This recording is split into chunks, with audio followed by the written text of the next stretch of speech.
evening to one and all present here. Here's a very hearty welcome, big and warm enough to encompass you all.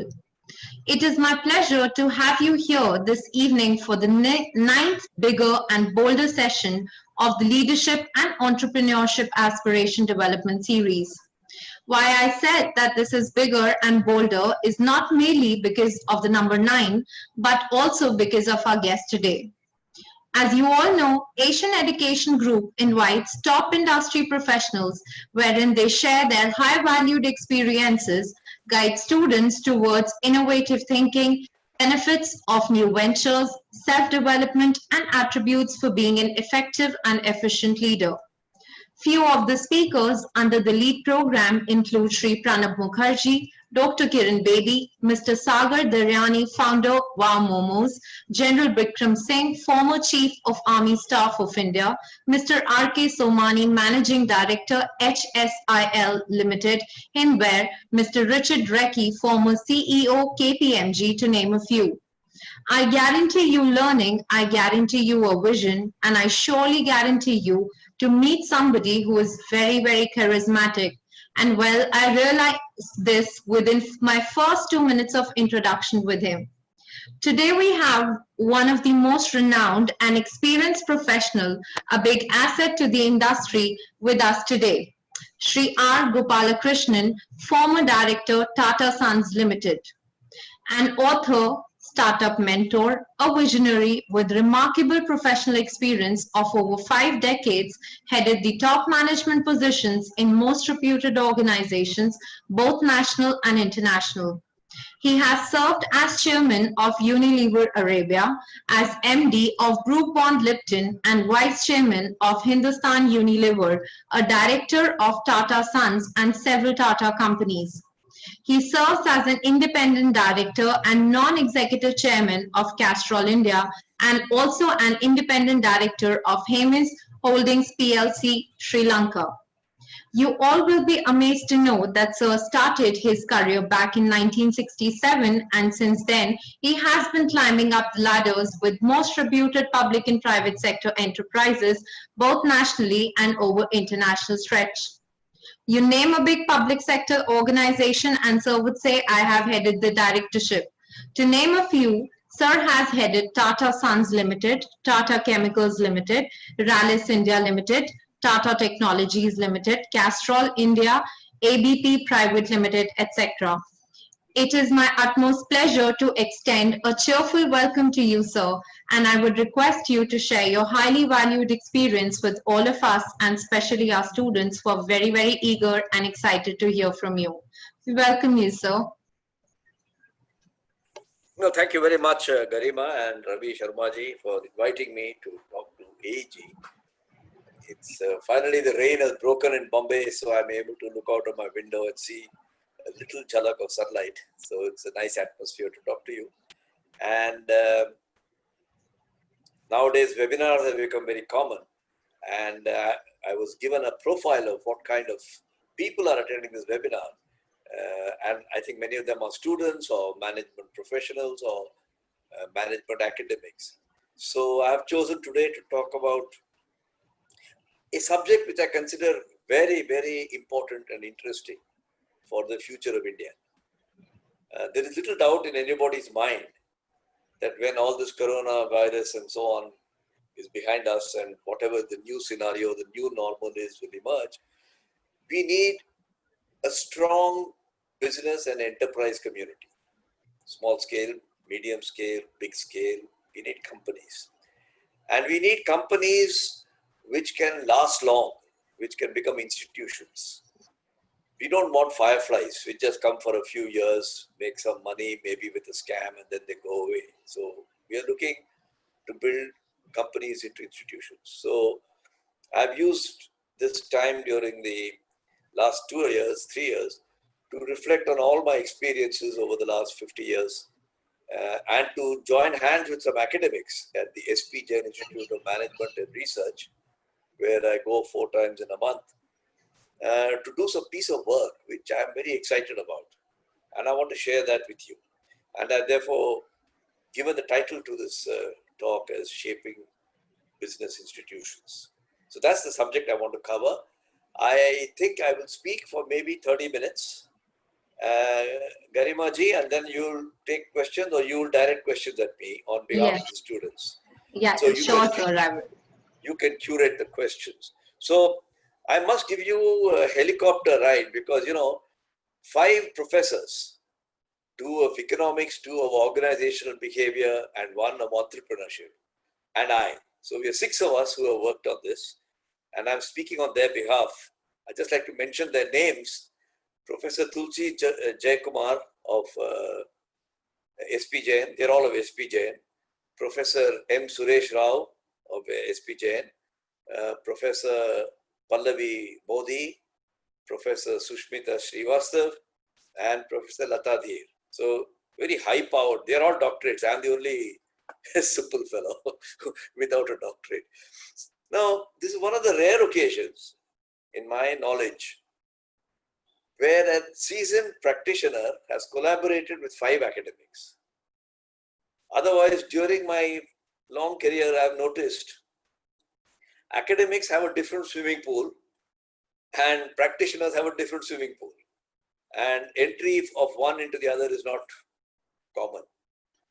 But not only have we had a common swimming pool, but we have produced something out of it.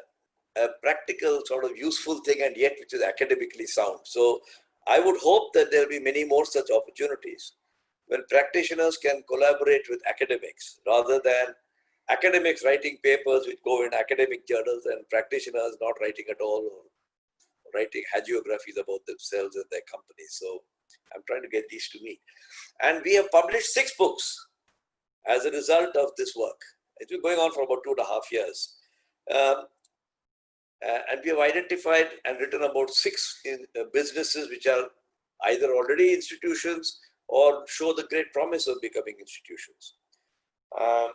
The first one is how TCS, Tata Consultancy Services, created a brand new industry for India, in which we interviewed the venerable Mr. Fakir Chand Kohli, who's now 96, and the founder, and Mr. S. Ramadurai, who succeeded him.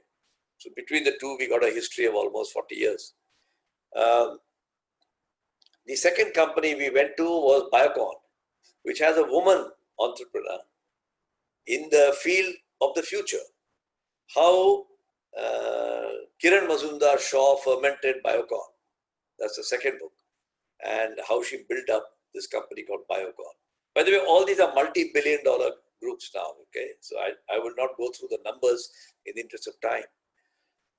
The third book was Larsen and Toubro, where we wrote a book called How Anil Nayak Changed the Trajectory of Larsen and Toubro. Now, although the company itself is about 60, 70 years old, it really came into prominence in the public domain in the last 30 years.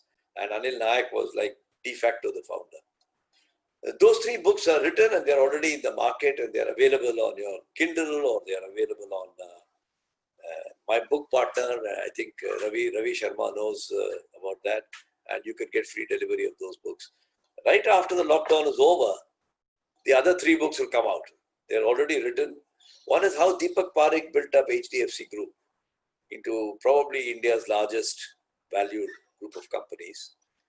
The 5th one is how Harsh Maniwala groomed Marico into a multi-billion-dollar consumer goods company. And the 6th one is how Uday Kotak made Kotak Mahindra Bank into such a valuable company. Now, these books are not about the person, they are about the institutions. Usually, so they don't carry a picture of the guy on the front cover. Neither is it written by a person who has been paid to write the story. I'm not saying those are bad things, but I'm merely saying that these academics have, serious-minded academics want to understand what's inside the company. And having me to guide them, because I have been a CEO myself for the last 30 years, probably helped to make a... Now, have we written books which give you a Brahma Mantra? Not really.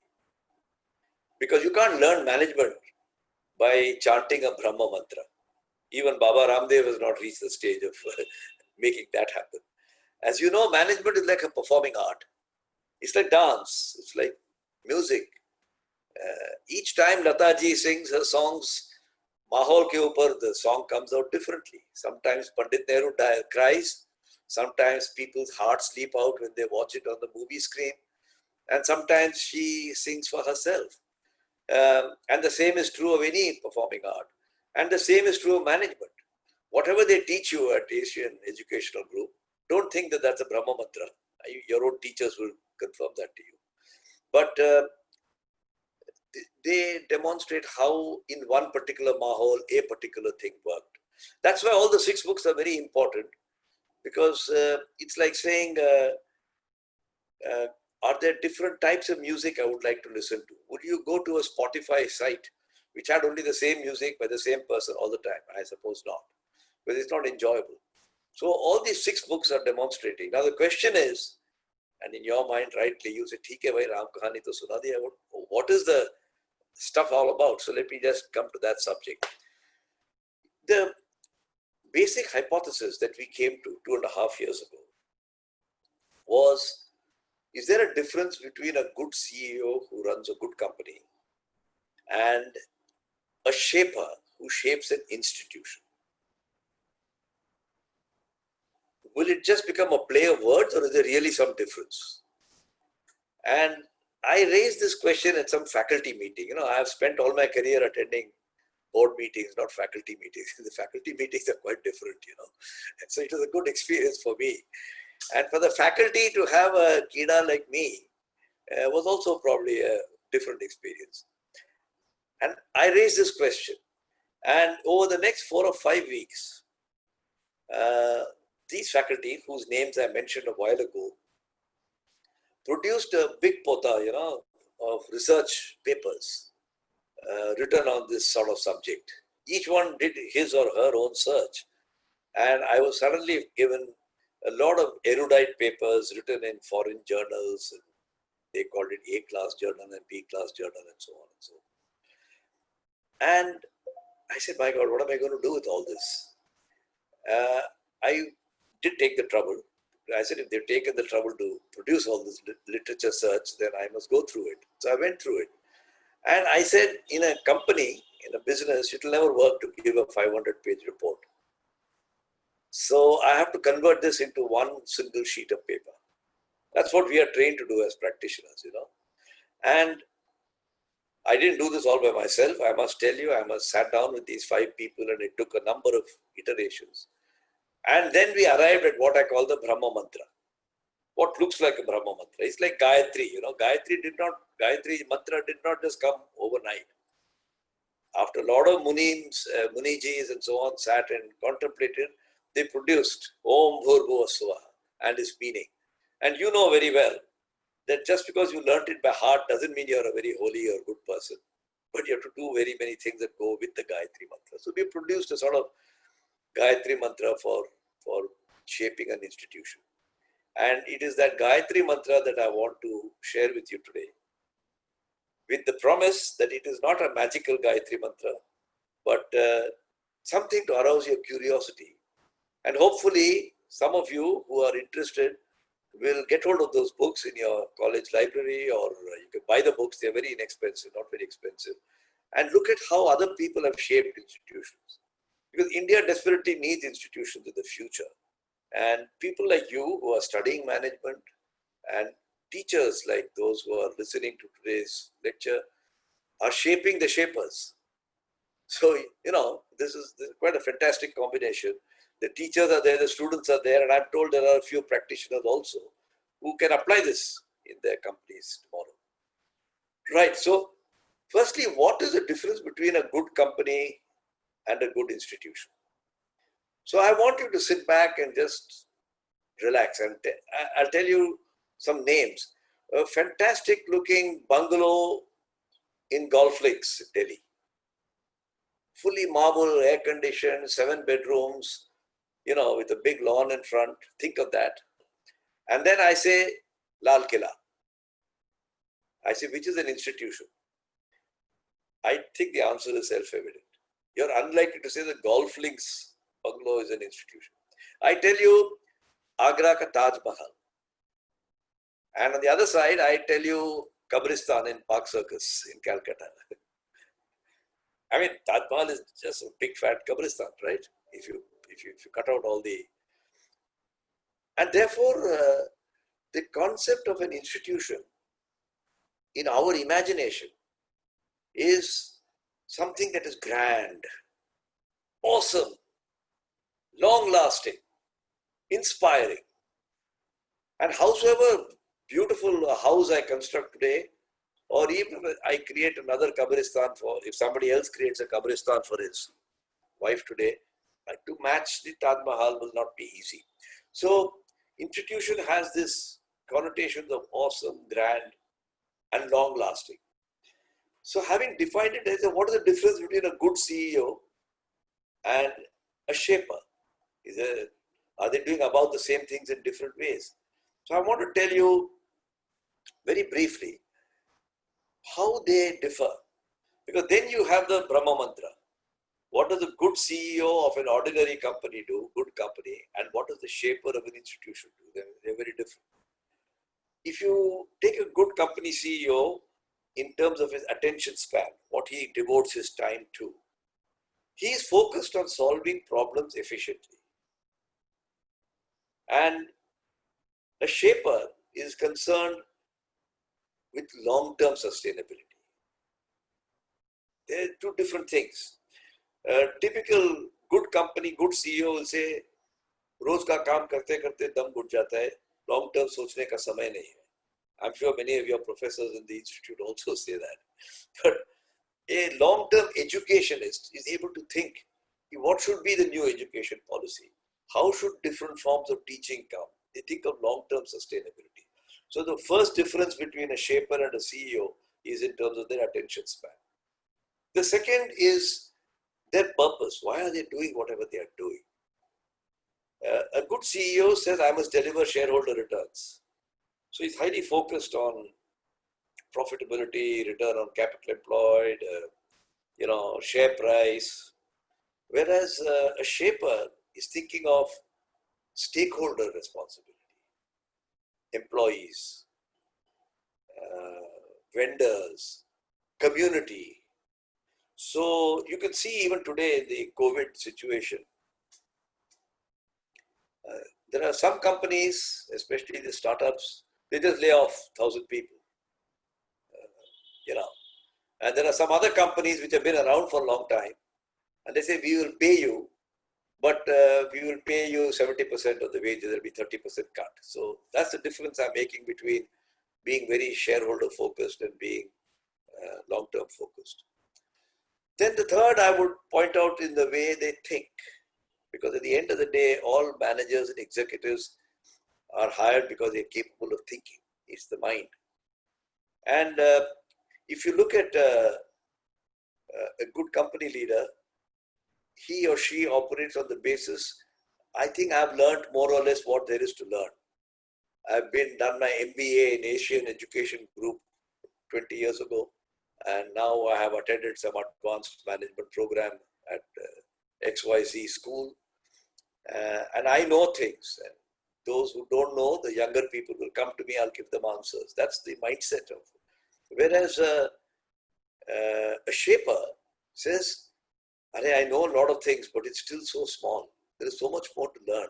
So his shaper is a cyclical learner. He's always got an air of humility about his learning because he has to keep learning every day. The last point I would point out is the mindset of what kind of a game they are playing. See, there are two kinds of games. Simon Sinek has written a book on this. I'm sure it's available in your laboratory, in your library, and you can access it, about the infinite game, the infinite mindset. Some people play the game of business as a finite game. Now, what is the difference between a finite game and an infinite game? In a finite game, the rules are clear. The ways to win are clear. Somebody is judging you. So if you see a tennis match or a football match, it is clear, the rules are clear. There's an umpire. At the end of a certain period of time, you know the outcome. A won and B lost. Okay? That's a finite game. But an infinite game is one that goes on, it never ends. आज का खत्म हुआ तो कल दोबारा शुरू होता है, you know. So an example of infinite game is marriage. Marriage is a very good. It is not something, a good marriage never ends until God has called it to order. And matbed hota hai, you have discussions, you are not trying to win. If a husband is trying to win over the wife, or the wife is trying to win over the husband, and then you got a problem. You win some, you lose some. Gaadi aage chalao. A mother and child relationship is an infinite game. There will be differences, there will be raising of temperatures, there will be, but you know, a child is a child and the mother is a mother. So human relationships tend to become infinite games, and your company relationships tend to become a finite game.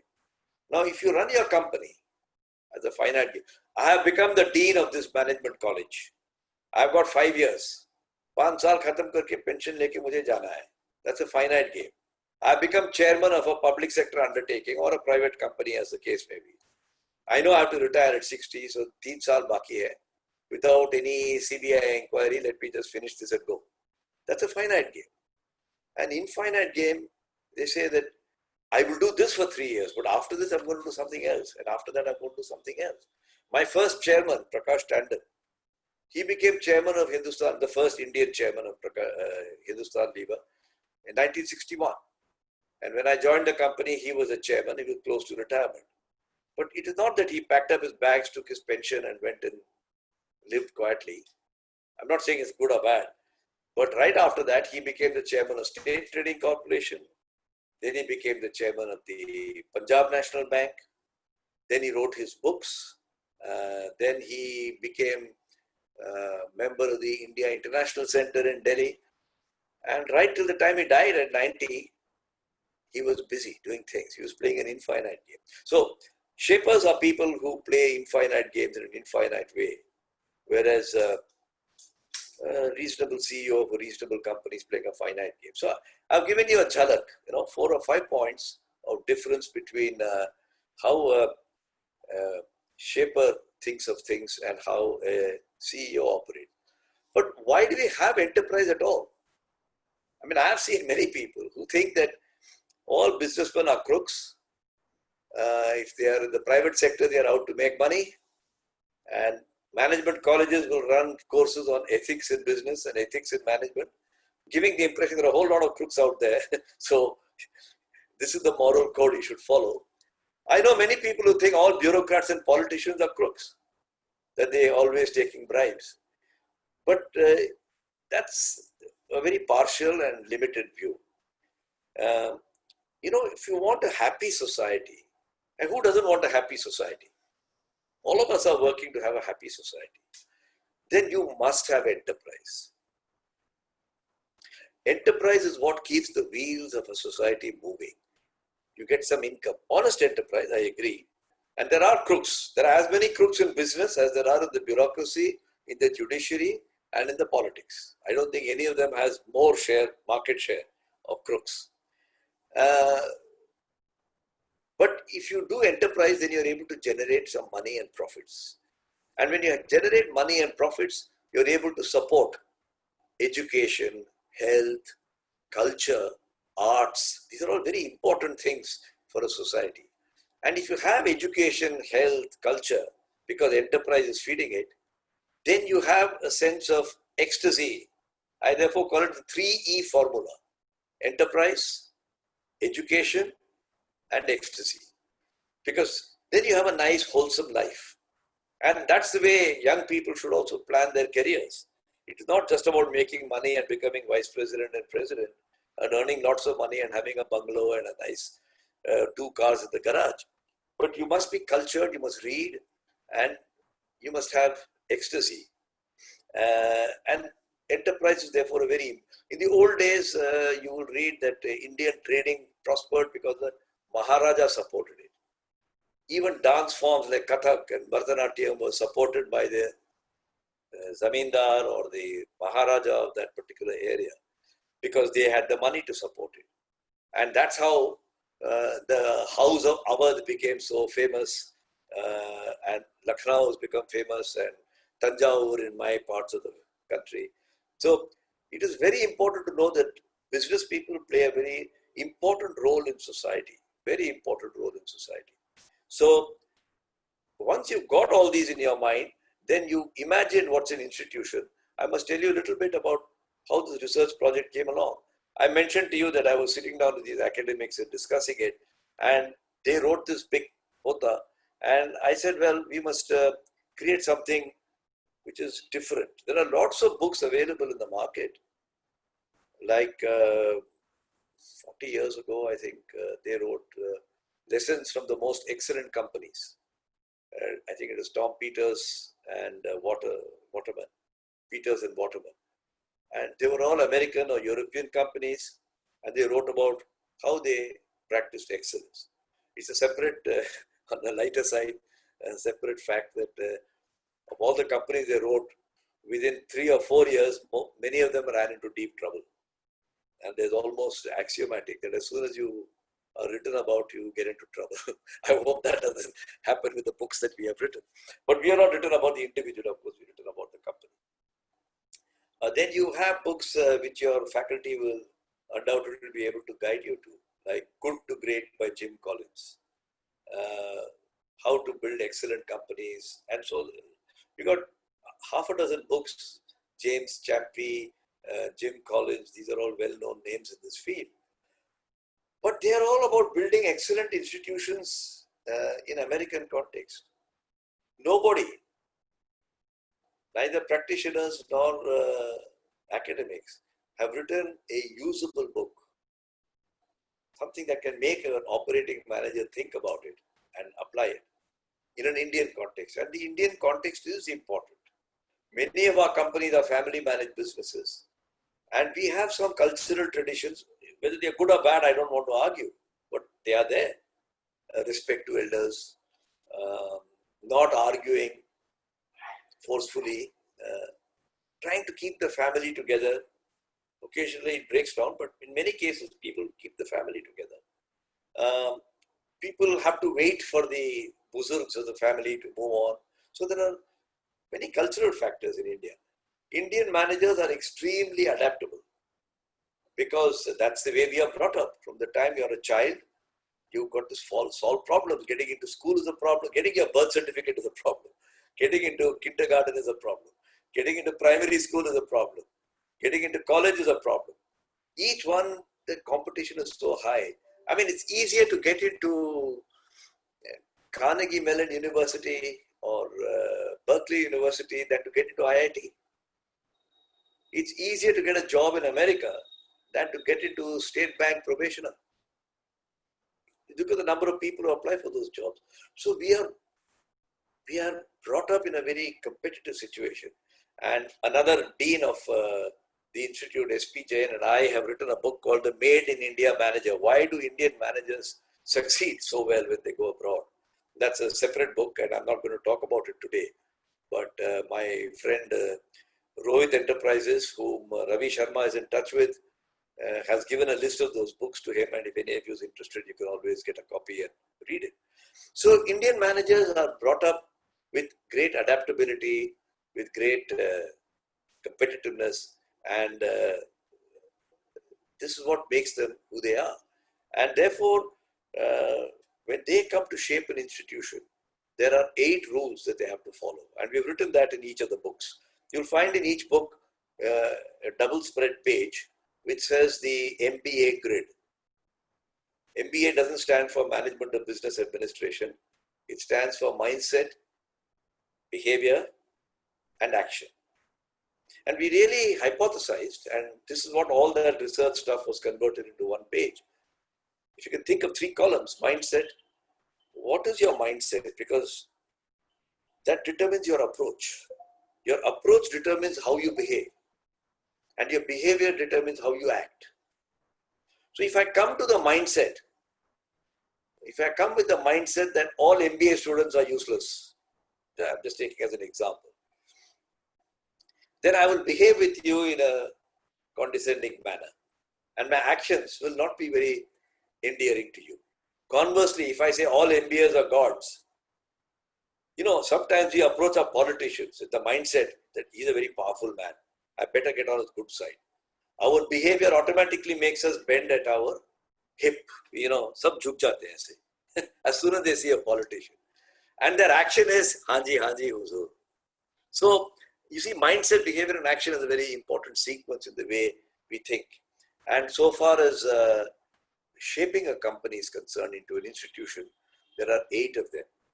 I'll just read them out.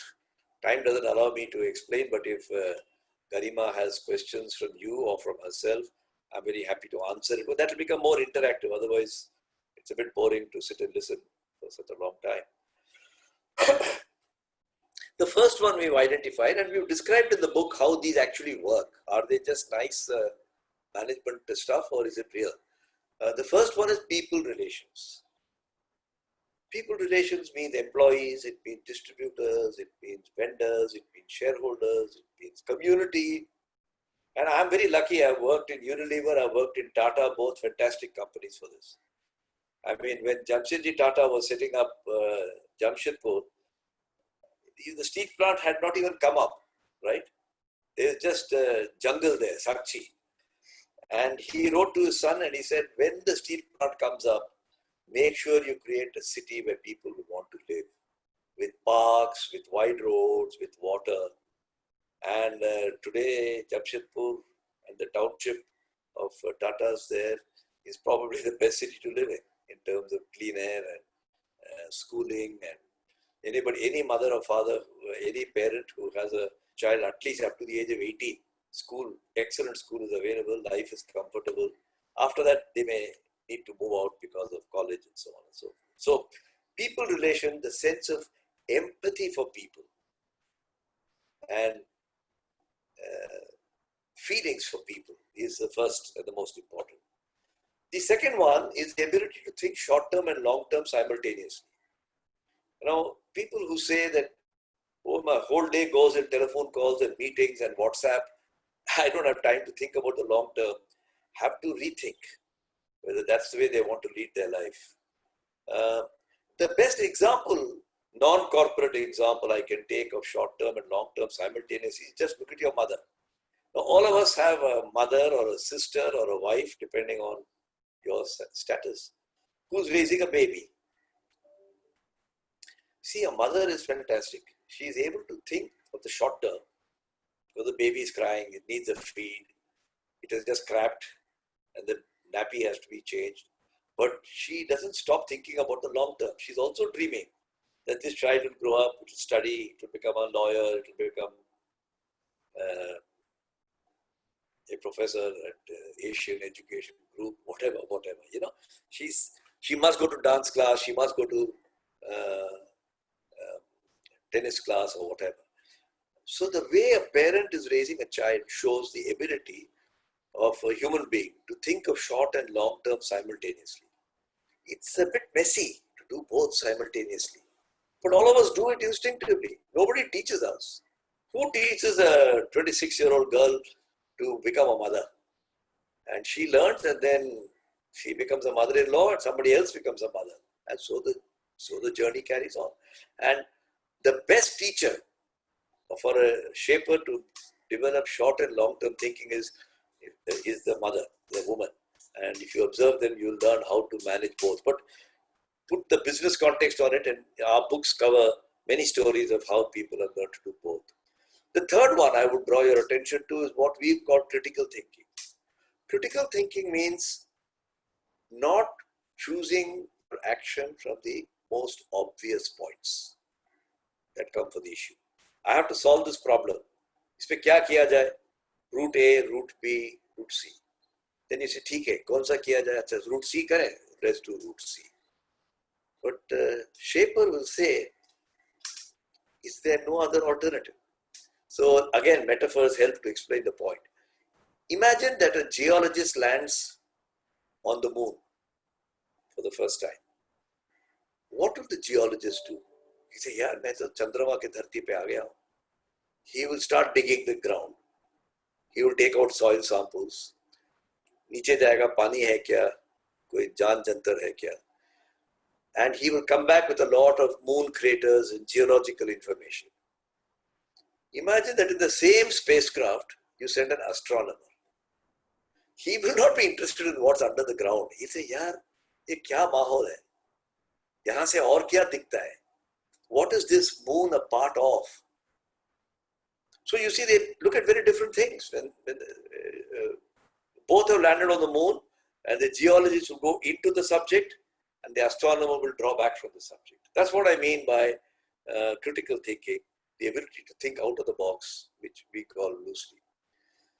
There are 5 more, and I will hold those. I will just mention the names: orbit shifting, breaking barriers. I know there are problems. Nobody gets a way to shape an institution with a smooth road. There'll be potholes and difficulties.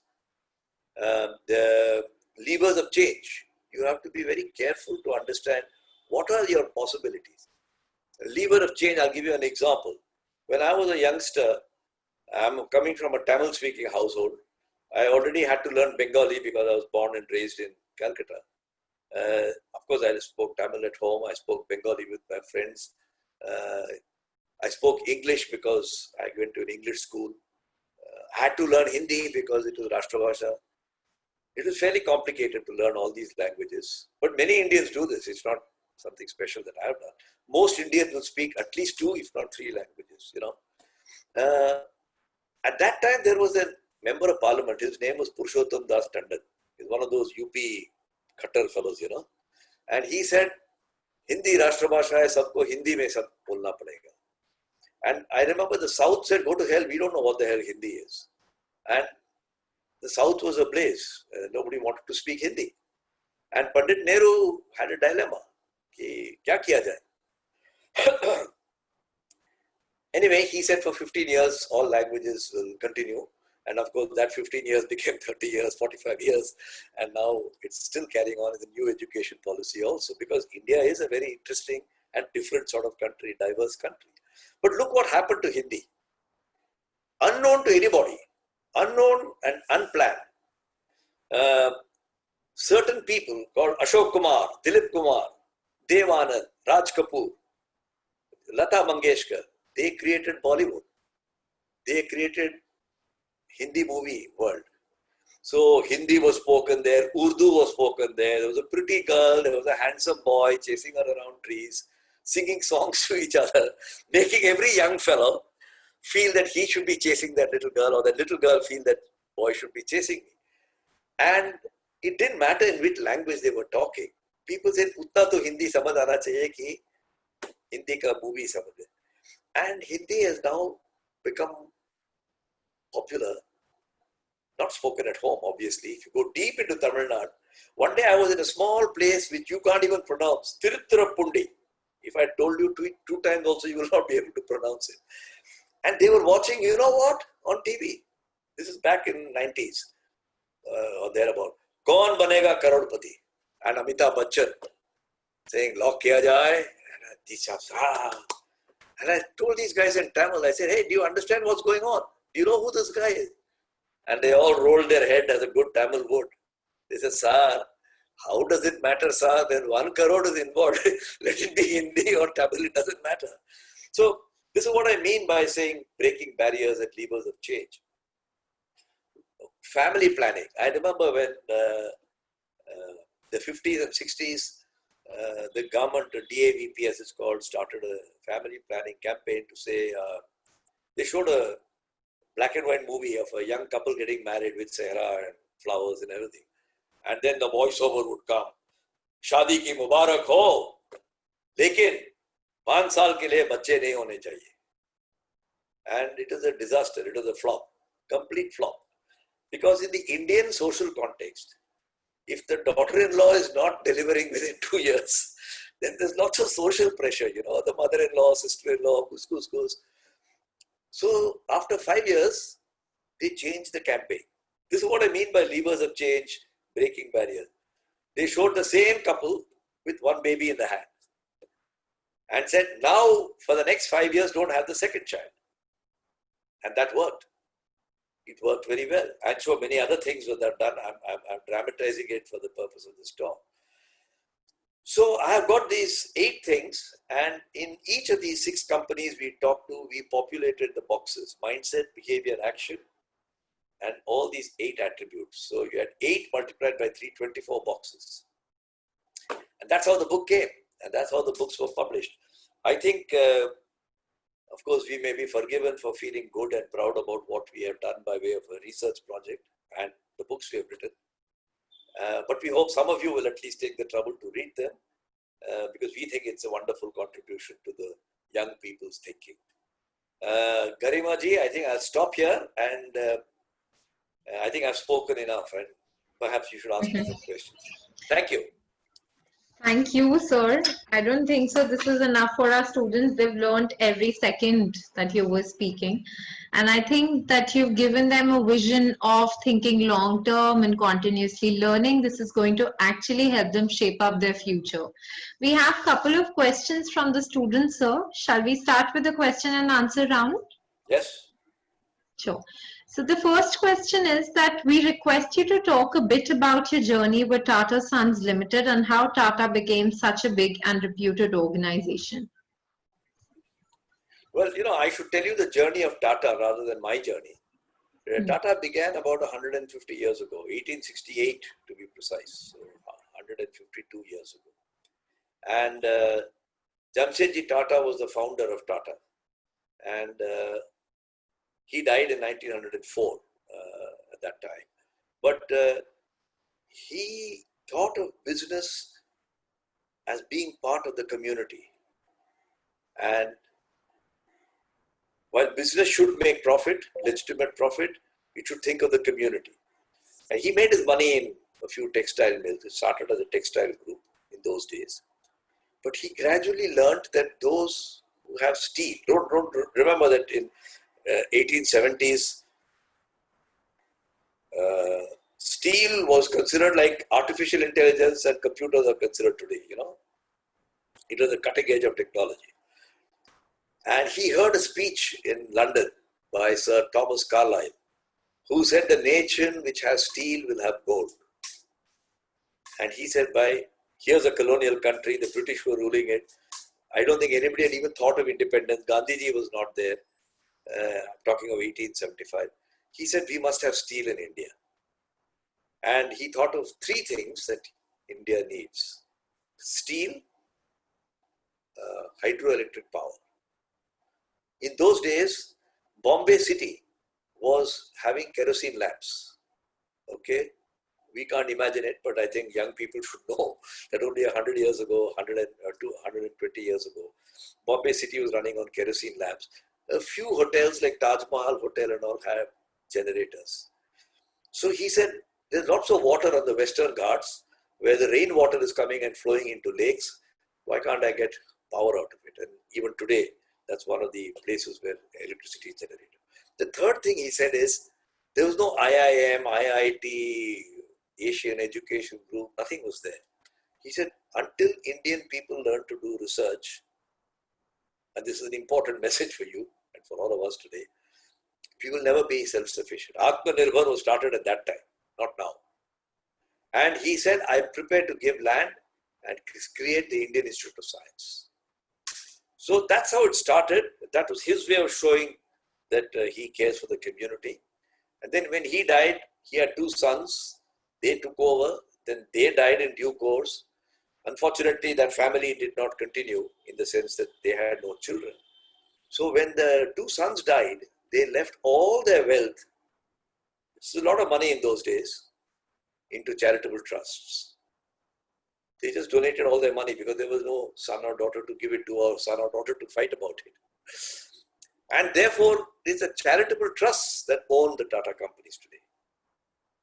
And so in the process, what has happened is, as more and more companies came up, more profits were made. The profits went as dividends to the trust. The trust is doing social work. And now, all Tata people are very proud that the Tata Trusts are probably one of the most well-endowed charitable organizations in the world, not just in India. Right. So it began with the community, for the community, and it is still within the community. That's correct. And that's very, very important and precious for all Tata people. My own journey is a small part of this wonderful group which I've been privileged to work for. Sure. So the second question is, what leadership skills are required to make people in an organization embrace change? I don't know if it's leadership skills, because to embrace change, you must be convinced of two things. First, you have to get used to uncertainty and ambiguity.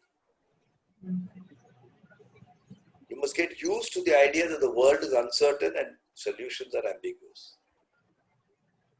If you come in with the idea that I can do A, B, C, D and everything will fall into place, then you got a problem. You're not going to embrace change. You come with the solution. So again, I take practical examples, because I find that especially for those who have not been CEOs, it may sound very lofty. But when a young couple when you're a bachelor and the girl is a single, they are leading their own bindas life, whatever it is, studying, getting a job. But once the families or they have decided to get married, they have to learn to embrace change. And after a few years, the family starts to grow. They are forced to embrace change. Why? Because they know it's uncertainty. And no couple discovers new uncertainties. I mean, their mothers have been through it, their grandmothers have been through it, but still for them it is brand new. So this whole point about embracing change is accepting first that the future is uncertain and ambiguous. Don't kid yourself that COVID-19 has never happened before. We weren't alive when COVID-18 happened and when COVID-17 happened, but it did happen. There's enough material and literature on it. So accept that uncertainty and ambiguity is the nature of the future. And the second is that if you don't change, then change will swallow you. If you got these two in your head, then you're okay. I hope that answers it, Garima. Definitely. So very well said. So the next question is, how can the vision and mission of the institution be aligned with the goals of individual stakeholders like employees? It's the other way around.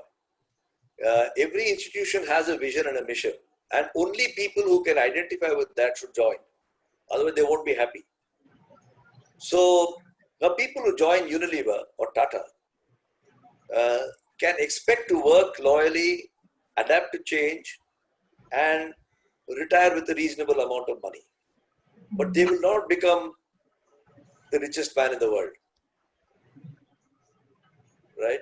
So Tata and Unilever will not change their approach. If you want to be the richest man in the world, you'll have to do something else. So it all depends on what your value is. If you're coming from the mindset that the end matters, the means don't matter, then you'll be very unhappy in Tata and Unilever. If you're coming from the mindset that the means do matter and so also the ends, you may be able to fit it to Unilever. So I think institutions have their own values and culture, and individuals who are of a similar thinking can be surviving there. Those who are got different programs in their mind have to find other institutions which line with theirs. Okay? Sure. Thank you, sir. The next question is that, sir, as a fresh graduate, how do I work on developing my leadership skills while studying that would help starting my future and career? You have to keep learning by doing. I'm giving you my experience. There's nothing very smart or clever about the answers. If you're looking for something fantastic, you're not going to get it. Right? We are, sir. We are getting fantastic answers and learning a lot. When I joined, I studied physics honors and I studied electronics. And that's in 1960s, okay? Nobody understood, certainly in my family, what does electronics mean? Because people said electrical engineering, bijli banate hai, that they understood. But electronics was something people didn't understand. And I studied computer science. In 1966, India had 2 computers. And I went and enrolled for computer science. Because when you're young, you think of... And I had dreamt of a career where I would be dealing with computers for the rest of my life. In fact, I joined Hindustan Lever in the computer science department. But then after 5 years, I said, boy, this is going to take a long time to happen. My hair will become gray and we'll still be debating about computers. We had a shortage of foreign exchange. We had unions which would not let computers come in. So I worked for 5 years. I learned COBOL programming, Fortran programming, IBM machines, ICL machines. But I said, this is not going to work. And when I started to look out for change, Hindustan Lever said, you look like a smart guy. Why don't you come and become in marketing and sales? Now, as an engineer, for me, that was, to be honest, I said, मैं तो यहाँ तक पहुँच गया अभी उतर के कैसे आऊँ marketing and sales. They sent me to work as a salesman because they said, if you don't do what your subordinates do, you'll never learn to lead them. And so I was sent off to Nasik to work with a salesman and to go shop to shop, to Kirana shops and sell Lifebuoy and Dalda. And I found it very, at that time, demeaning. But I learned the ropes of the business that way. So you have to come down from a high horse and make mistakes and learn from people who may be junior to you in hierarchy, but senior to you in experience. And that's how you learn the dignity of work and labor. Mm. And I would say to you, when you leave your MBA college, even if you got the gold medal, I'm not trying to diminish the value of the gold medal or your dean's list or whatever, but please walk into the world thinking, I know nothing. And spend each day of your career saying, just because I know one more thing, it doesn't mean I know everything. Even now, I'm telling you at my age, I'm 75, I think there are so many things I don't know. But I know that I can't learn everything there is to know. God is not going to give me that much time, but I'm trying. Why do I talk to people like you, young people like you? Through your questions, I get a sense of what is going on in your mind. That keeps me young. So whatever you do, you must keep yourself young and learning. Then your leadership skills will fall into place, not the other way around. You don't look for leadership skills. You know, if you're standing in the slips, if you're taking a cricket metaphor, if you're standing in the slips, you must be alert. The ball may come to you. But if you're trying to see where the ball goes and you should be there, you'll never get a catch. Right? I think that keenness and that attitude is very important. Very well said, sir. So the next question is from Aman Sinha, and surely he is somebody who is looking forward to a long-term goal. He's asking that questions that are required, or the qualities exactly which are required to take the person at the very top and to be able to sustain himself. He wants to know about those qualities. You know, the qualities are, there are a dime a dozen, lots of books which will tell you what qualities you should have. But I want to answer the second part of your question, to sustain yourself. Because qualities, if I tell you, you must have hard work, you must have loyalty, sincerity, innovative thinking, good relations with people, you'll be right to say it's because it's nahi baat hai. But what I'm about to tell you, you'll say it's a nahi baat. As you rise in your organization or your career, as you become more successful, you acquire more power. You have chased power, you got it. You have chased money and you got it. The tragedy about power and money is that once you got it, you don't know what to do with it. Once you got it, you don't know what to do with it. How many rich people don't know what to do with the money they've got? In the same way, there are powerful people who don't know what to do with their power. But the most damaging thing about power is that it damages your brain. You know, if I play lots of tennis, if I do too much of weightlifting, gymnasium, I may damage my muscles. I may limp, or I may have my shoulder in a strap. And then you can see that I'm hurt and, you know, you can be helpful. Now, powerful managers, powerful leaders' brain is damaged and you can't see it. Look around you, you'll find people like that. Very powerful people in public life. I don't have to mention their names, you can look around them. They will talk as though they know everything and wag their finger because they are very powerful people. Their brain is damaged.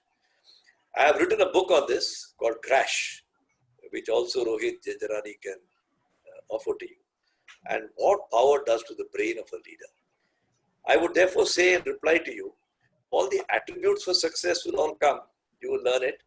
But remember, when you practiced all those attributes and become very powerful, your brain will gradually get damaged. And you have to protect yourself against that.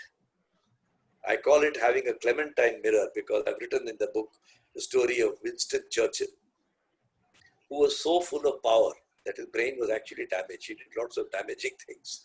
He did a lot of things also. And his wife, Clementine, would periodically tell him, as my wife has told me during my life, that's not a nice way to talk to people. That's not the right way. I don't know the subject of what you're talking about, but you don't deal with other people like that. And at that time, of course, you'll be very angry. But later on, you think about it and say, well, only a wife has the courage to tell her husband where he takes off. A wife is the most valuable attribute, a valuable management development program a man can have. And conversely also, by the way, for powerful women also, it's exactly the same. They need a man. And those who don't have such a person have a serious lacuna. Mrs. Gandhi, for example. They don't have somebody to sort of, and I won't talk of current leadership. Right. Thank you, sir. So we have our law students also here, and they have a couple of questions. The first one is that, do you think law has burdened the post of director of a company with a plethora of mandatory reports, compliance, and regulations to be observed? I don't blame the law for it. What the person who writes laws and the person who maintains the legal system and the person who delivers justice are three different people, three different institutions. Bureaucrats writes the law. Parliament enacts it. Bureaucrats write it. Then there is a regulator who implements it.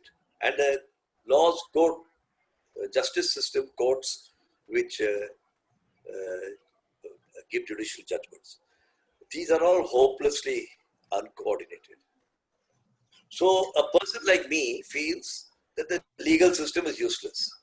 Now, that's probably not the right judgment to make. We must have only that many laws that we can implement. Why should a murder case, what's that girl's name who died in Delhi? Jessica Lal, right? It took 20 years or something to convict that fellow. There are any number of cases you'll find where FIR has not been filed, people are languishing in jail. India has 700,000 people in jail for whom there's no FIR launched. It is those aspects of the law. So unless you can have an implementable law, citizens won't feel that they have a system of justice. And it is that aspect. And only the judiciary and people who studied law can solve it. This is what I mean by long term. Some of you may become people who can champion this cause. But if we just keep on adding laws, it's like putting on weight, when you cross 30, 35, 40. Thoda yahan pe aa gaya, thoda yahan pe aa gaya. Very soon you're 60 and you're sort of heavy. The laws like that. It's an obese, unfit human being. And many people have contributed to it. The Bawarchi has contributed, the supplier of meat has contributed, the person himself has contributed to it. So that's surely a vision, sir. So the next question is that generally we say a managerial personnel have a clear and sound understanding of law will be an added advantage to the organization. What is your opinion on this? I don't know if the word is sound understanding or a sound appreciation. I think there's a difference between appreciation and understanding. I don't think I have a good understanding of the law. In fact, I think the law is stupid in many ways. That doesn't mean I'm right. I'm just giving you, because I don't understand all the laws. Some of the laws are written in such a way that you can't even understand. Even lawyers don't understand. But a person must be sensitive and appreciative of the law. The law has a certain purpose, but the law will make mistakes. I'll give you an example. 2 years ago, I got a criminal notice to arrest me without a bail, non-bailable warrant, on the grounds that, according to them, I had served as a director in more than 10 companies. It took me 7 months and a jurmana of 15,000 rupees I've still not got back to close the matter, not by bribing anybody. I tell them, go to hell. I have not been a director of more than 10 companies. It went all the way to the minister and then it came back and they've given me a 15-page judgment which basically says, I'm sorry, we made a mistake. It doesn't say, it just says our case was not there. But this is the kind of stupidity that happens. But then, there'll always be aberrations in a system. I can't blame the law for it. There'll be some characters down the line who are implementing it badly. Right. So the next question is a very interesting one, rather, that you are a role model to many corporate professionals, both in India and globally. What has been your inspiration? Who is your role model? And what has been your philosophy for a successful personal and professional life?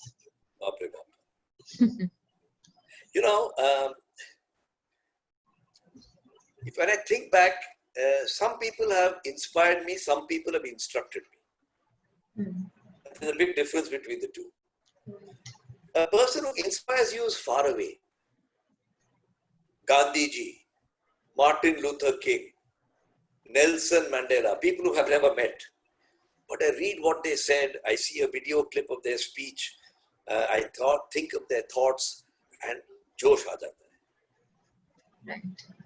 But they cannot instruct me. They cannot teach me. The people who teach me are unknown to anybody else. My father, my professor, my early bosses. If I tell you their names, it will make no difference to you. You'll say, I never heard of the guy. So, I think instruction is more important than inspiration. You must get inspiration. Of course, young people must get inspiration. But value the instructor. He may be a simple person who taught you, but gave you values with that. And I cherish them a lot. And if I said Professor Gitendra Saran Sanyal, people will say, who's he? But for me, he was my inspiration. He was my leader who taught me, or my father. I think, sir, students are actually getting very inspired and they have few philosophical questions for you as well. There's one which has come just now. Ends rather than the means is a philosophy which involves you to have less of a conscience. Have you ever had that situation ever, and how did you deal with it? Oh, definitely I've had that situation. And I still don't know whether I dealt with them rightly or wrongly. I'll give you an example. Many years ago, I was given my first job as a head of a business, what is called a strategic business unit. And although I'm a vegetarian, I was always given non-vegetarian jobs. It was the head of a poultry feed business, So we used to make poultry feed with proteins and nourishment and sell it to chicken farmers who would then rear chicken or eggs and sell them. And on one occasion, a particular farmer took great umbrage that his chickens had died because then he felt it was food poisoning from our feed. Now, one of our managers, who was twice my age at that time, or 1.5 times my age, went and he's a good bhola bhala guy, but he went and gave a statement in the regulatory authority where he speculated that maybe my mixer wasn't working properly. And that, of course, created a huge problem for the company because they said, you yourself have admitted it. But actually, he hasn't admitted it. He was merely speculating. कि ये कैसे हो सकता है? हो सकता है कि वो ठीक नहीं चला. Right. And I had the dilemma that having got the company into a major soup, should he be sacked or not? Because he's a responsible manager. He's not some. And I eased him out of the company. And I felt that the means by which a manager manages are important at the end. He doesn't have to speak an untruth, but neither does he have to give a legal deposition of speculation. हो सकता है कि मेरी छुरी ने उसको मार दिया. That's not a job a manager can do. So I have had such occasions. So one question is from a student named Sakshi Chaudhary. She says our lives are totally changed by this COVID, and how our nation and us, all of us, are taking the advantage of this COVID period is still something that we don't know. How do we do that?